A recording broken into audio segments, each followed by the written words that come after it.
How to Analyze People on Sight Through the Science of Human Analysis, The 5 Human Types by Elsie Lincoln Benedict and Ralph Paine Benedict, Section 2 of Chapter 5.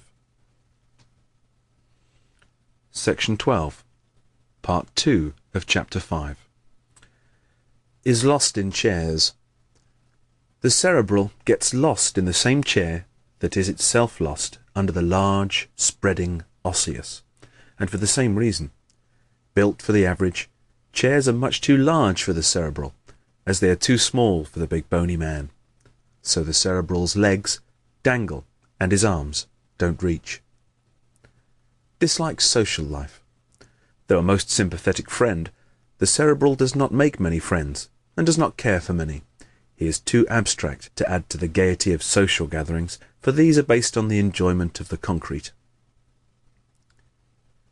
Enjoys the intellectuals. Readers, thinkers, writers, intellectuals like himself are the kinds of people the cerebral enjoys most. Another reason why he has few friends is because these people, being in the great minority, are not easy to find. Ignores the ignorant. People who let others do their thinking for them, and those who are not aware of the great things going on in world movements, are not popular with this type. He sometimes has a secret contempt for them, and ignores them as completely as they ignore him. Avoids the limelight. Modesty and reserve, almost as marked in the men as in the women, characterize this extreme type. They do things of great moment sometimes, invent something or write something extraordinary, but even then they try to avoid being lionized. They prefer the shadows rather than the spotlight. Thus they miss many of the good things less brainy and more aggressive people gain. But it does no good to explain this to a cerebral. He enjoys retirement and is constantly missing opportunities because he refuses to mix. Cares little for money. Friends mean something to the cerebral. Fame sometimes means much, but money means little.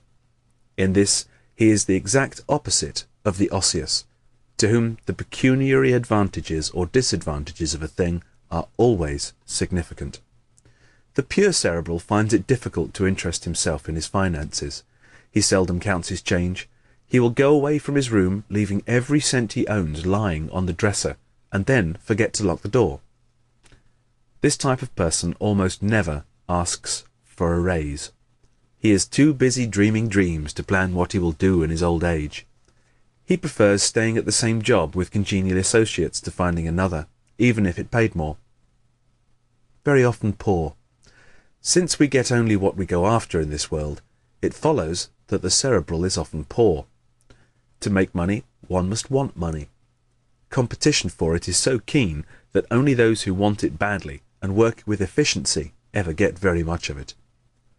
The cerebral takes so little interest in money that he gets lost in the shuffle. Not until he wakes up some morning with the poorhouse staring him in the face does he give it serious consideration, and then he does not do much about it. Almost never rich. History shows that few people of the pure cerebral type ever became rich. Even the most brilliant gave so much more thought to their mission than the practical ways and means, that they were usually seriously handicapped for the funds necessary to its materialization. Madame Curie, co-discoverer of radium, said to be the greatest living woman of this type, is world famous and has done humanity a noble service, but her experiments were always carried on against great disadvantages because she had not the financial means to purchase more than the most limited quantities of the precious substance. About clothes. Clothes are almost the last thing the cerebral thinks about. As we have seen, all the other types have decided preferences as to their clothes. The alimentive demands comfort, the thoracic, style, the muscular, durability, and the osseous, sameness. But the extreme cerebral type says anything will do, so we often see him with a coat of one colour, trousers of another, and a hat of another, with no gloves at all, and his tie missing. Often absent-minded. We have always said people were absent-minded when their minds were absent from what they were doing. This often applies to the cerebral, for he is capable of greater concentration than other types. Also, he is so frequently compelled to do things in which he has no interest that his mind naturally wanders to the things he cares about.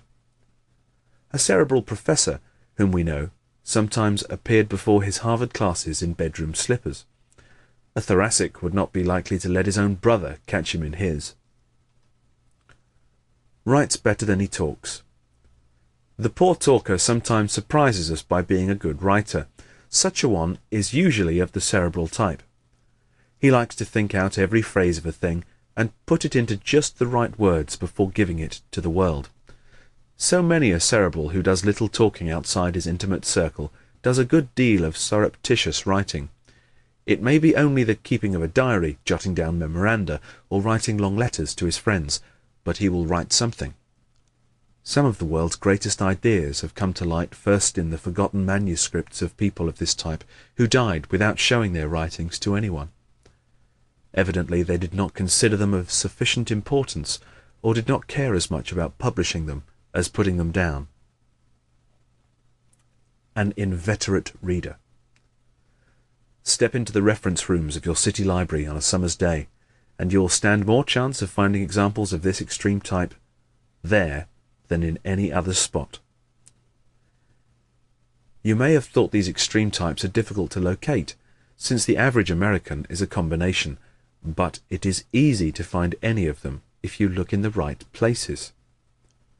In every case you will find them in the very places where a study of human analysis would tell you to look for them. Where to look for pure types? When you wish to find some pure alimentives, go to a restaurant that is famous for its rich foods.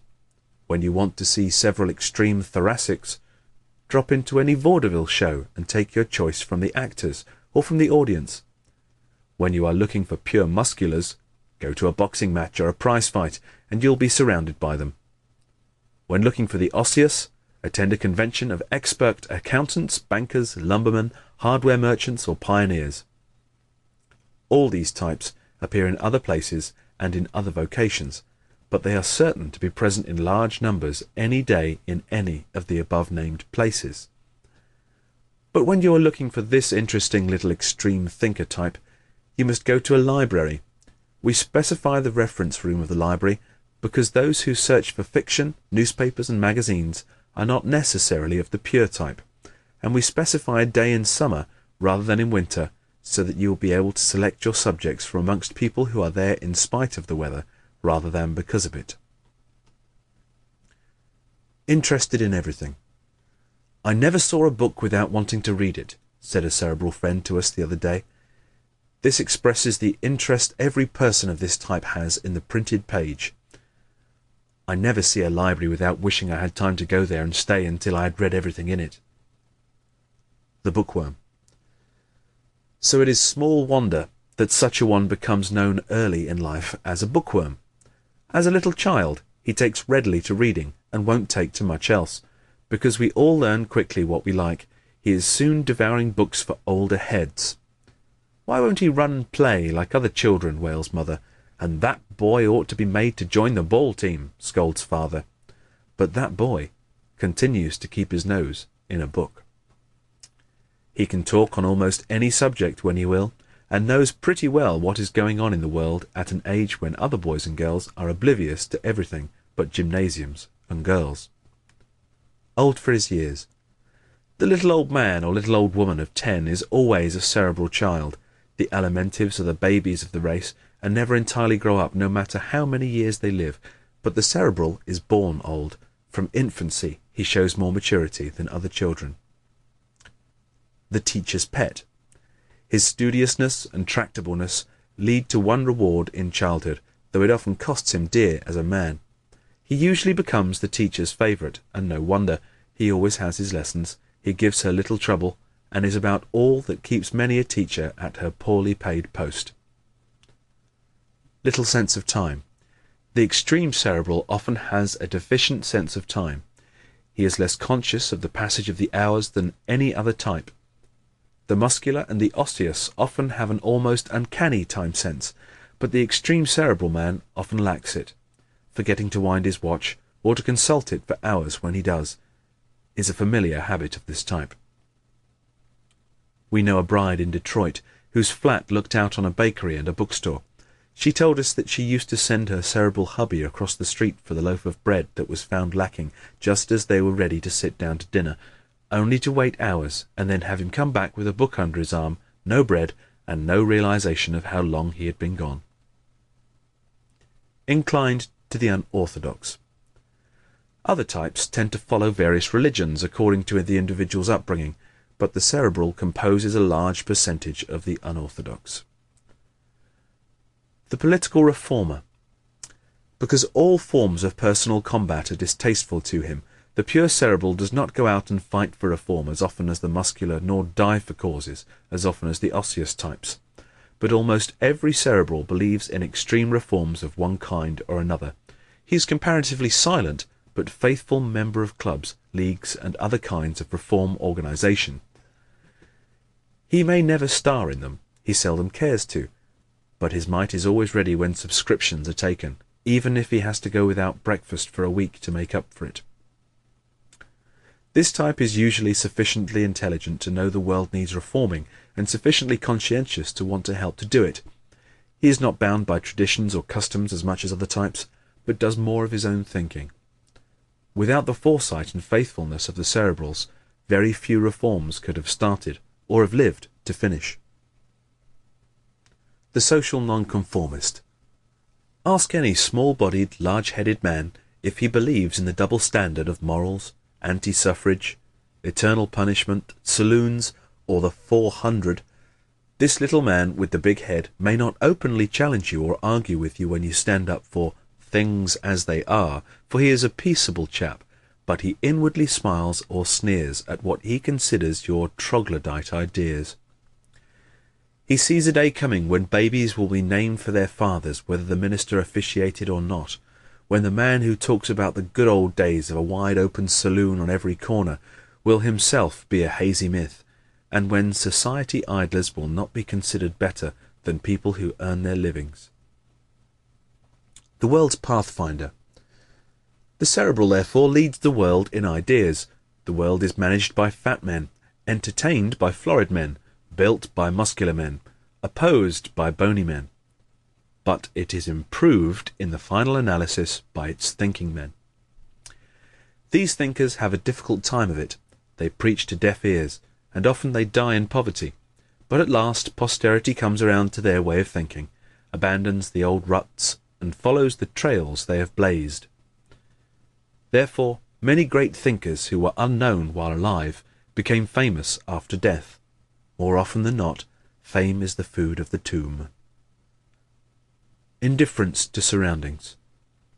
A wise man it was who said, "Let me see a man's surroundings and I will tell you what he is." The cerebral does not really live in his house, but in his head, and for that reason does not feel as great an urge to decorate, amplify, or even furnish the place in which he dwells. Step into the room of any little-bodied, large-headed man, and you'll be struck by two facts: that he has fewer gimcracks and more journals lying around than the rest of your friends. In the room of the alimentive you will find cushions, sofas, and eats. In that of the thoracic you will find colourful, unusual things. The muscular will have durable, solid, plain things. The osseous will have fewer of everything, but what he does have will be in order. But the pure cerebral's furnishings, if he is responsible for them, will be an indifferent array, with no two pieces matching. Furthermore, everything will be piled with newspapers, magazines, books, and clippings. Often die young.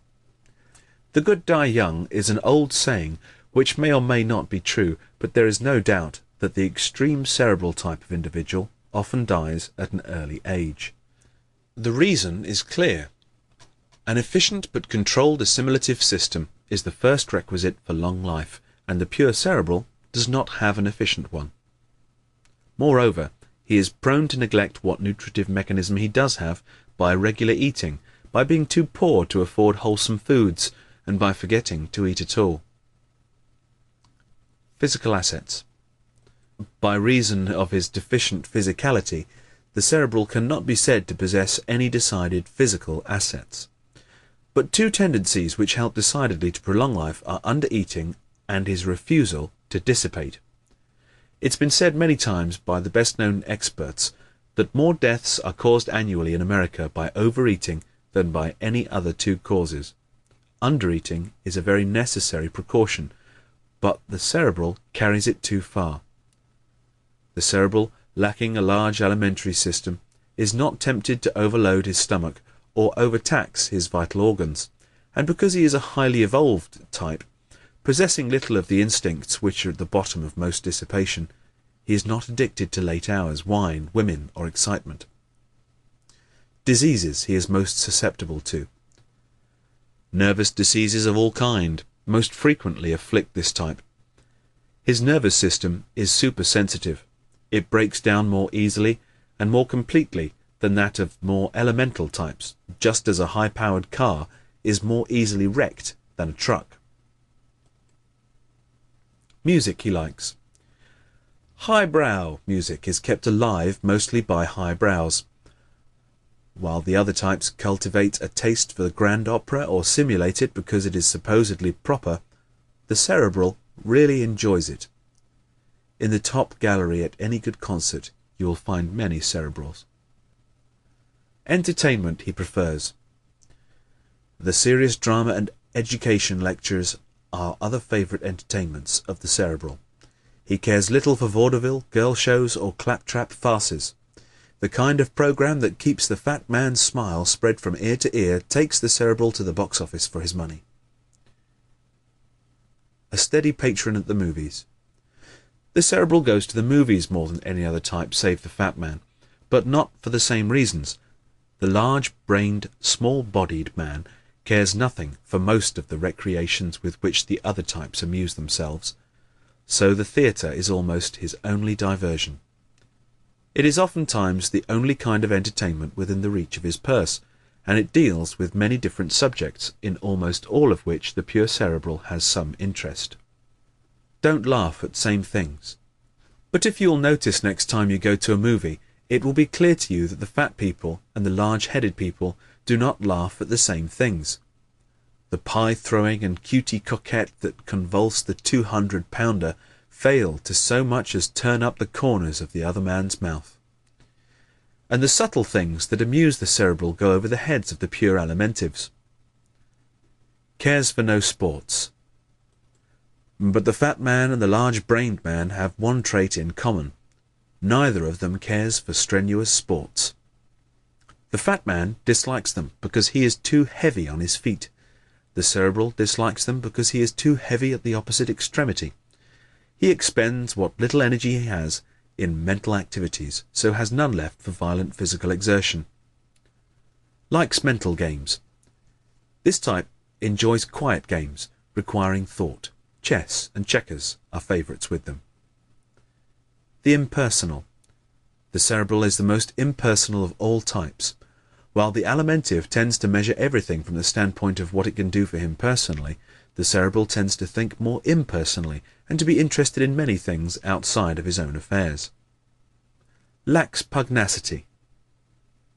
Primitive things of every kind are distasteful to the cerebral. The instincts of digestion, sex, hunting, and pugnacity are but little developed in him. He is therefore a man who likes harmony, avoids coming to blows, and goes out of his way to keep the peace. Such a man does not go hunting, and seldom owns a gun. He dislikes to kill or harm any creature. The cleverest crook. The cerebral is usually a naturally moral person, but when lacking in conscience, either through bad training or other causes, he occasionally turns to crime for his income. This is because his physical frailty makes it difficult for him to do heavy work, while his mentality enables him to think out ways and means of getting a living without it. Though the clumsy criminal may belong to any type, the cleverest crooks, those who defy detection for years, always have a large element of the cerebral in their makeup. Big brains in little jobs. There are two kinds of work in the world, head work and hand work. Mental and manual. If you can star in either, life guarantees you a good living, But if you are good at neither, you are doomed to dependence. The cerebral's physical frailty unfits him for the manual, and unless he is school or self-educated, he becomes the sorriest of all human misfits.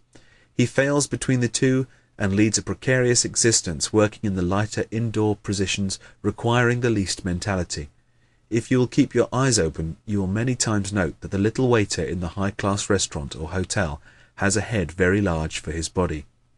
Such men are much better read, have a far greater appreciation of art and literature, and more natural refinement than the porky patrons they serve. Social assets. A fine sense of the rights of others and natural modesty and refinement are the chief social assets of this type. Social liabilities. Lack of self-expression, too great reserve, and too much abstractness in conversation are the things that handicap the cerebral. His small stature and timid air also add to his appearance of insignificance and cause him to be overlooked at social affairs. Emotional assets. Sympathy, gentleness, and self-sacrifice are other assets of this type. Emotional liabilities. A tendency to nervous excitement and to a lack of balance are the chief emotional handicaps of this type. Business assets. This type has no traits which can properly be called business assets. He dislikes business, is repelled by its standards, and has no place in any of its purely commercial branches. Business liabilities.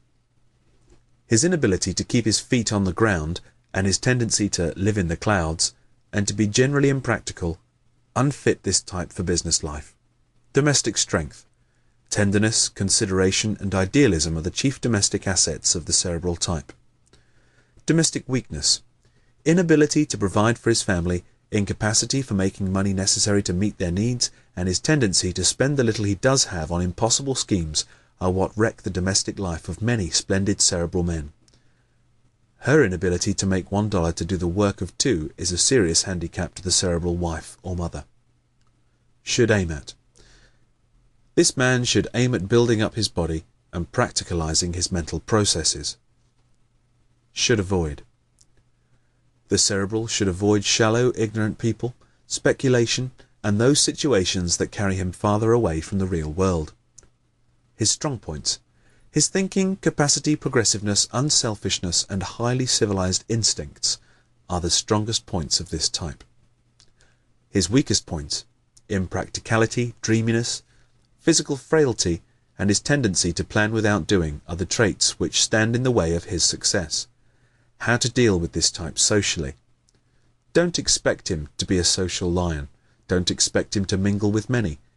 Invite him when there are to be few congenial souls, and if he wanders into the library, leave him alone. How to deal with this type in business. Don't employ this man for heavy manual labor or where there is more arm work than head work. Give him mental positions or none. If you are dealing with him as a tradesman, resist the temptation to take advantage of his impracticality, and don't treat him as if you thought money was everything. Remember, the chief distinguishing marks of the cerebral in the order of their importance are the high forehead and a proportionately large head for the body. Any person who has these is largely of the cerebral type, no matter what other types may be included in his makeup. To understand combinations, determine which type predominates in a subject. If there is any doubt in your mind about this, do these 4 things. First, note the body build, which one of the 5 body types, as shown in charts 1, 3, 5, 7, and 9, does he most resemble. In doing this, it will aid you if you will note whether fat, bone, or muscle predominates in his bodily structure.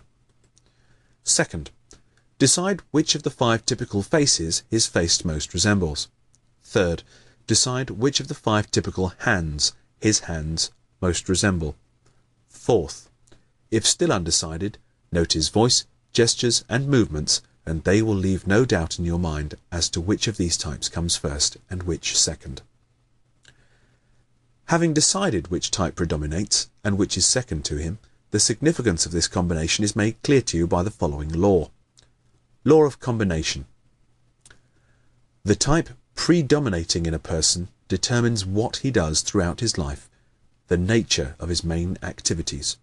The type which comes second in development will determine the way he does things, the methods he will follow in doing what his predominant type signifies. The third element, if noticeable, merely flavors his personality. Thus, a cerebral muscular alimentive does mental things predominantly throughout his life, but in a more muscular way than if he were an extreme cerebral. The alimentive element, being third down the list, will tend to make him eat and assimilate more food than he otherwise would. End of section 2 of chapter 5.